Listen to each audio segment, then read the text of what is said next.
Today, in this module, we are going to talk about evaluating alternatives in comparison to existing form.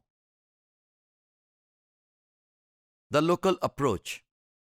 The first current of the alter globalization movement claims that social change is not possible through international forums. Instead, local participation and daily practices are important. If you remember, when we were talking about globalization, that means thinking global, acting local. That may be an alternate to understand the needs and demands of the local people as per contemporary global environment. This is how they can understand that how this local approach can be understood in the context of globalization.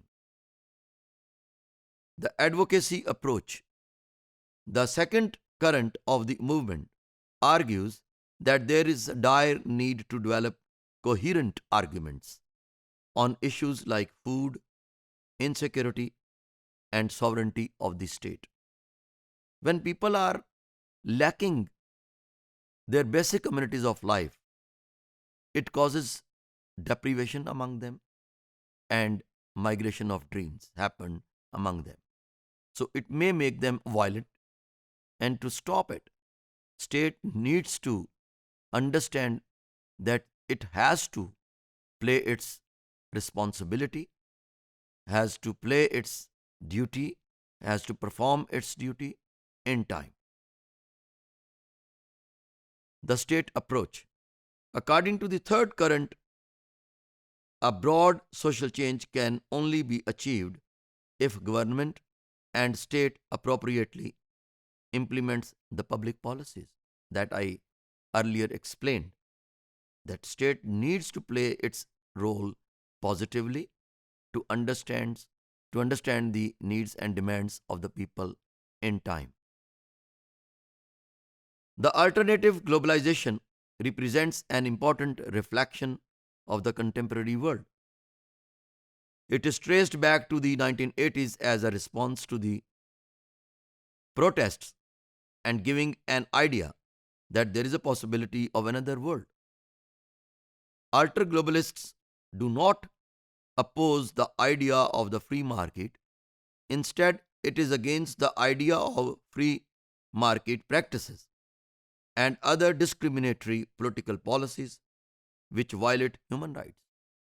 So, anti-globalist does not believe that free market should not be there. They believe the practices regarding free market are depriving the developing world. So it should be noticed at global level. Alter globalist movement is basically against the promotion of neoliberal ideas and practices through globalization. It claims that contemporary globalization is damaging environment which needs to be preserved. Economic equality, protection of labor rights, erosion of indigenous cultures should be precluded. This is how the anti-globalists feel there are some disparities in understanding the needs and demands of the developing world, which is being deprived of their raw material but is not being provided with the economic fruits of globalization.